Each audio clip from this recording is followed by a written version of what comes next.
Hi, hello, good morning. Aurora is from Valenzuela.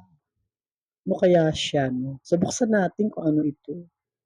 Wait nga, may hawak kasi akong mic eh. Charan! Siyempre, silipin natin, di ba?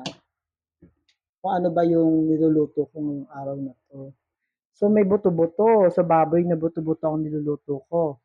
At syempre, ang ingredient niyan lalo na sa mga mamishi dyan, di ba, na nagluluto.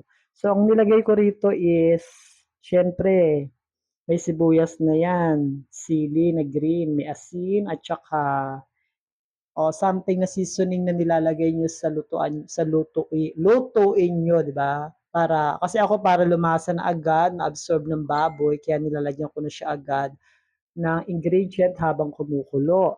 So, may next na ingredient is, syempre, pag nilaga, may repolyo at sili.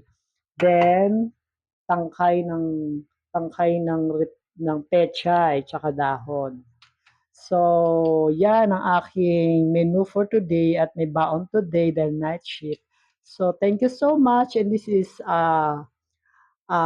Aurora's Routine Life, di ba? Oh, so, thank you so much. Updated again for today's video. Happy Saturday, happy weekend. Thank you so much. Bye-bye!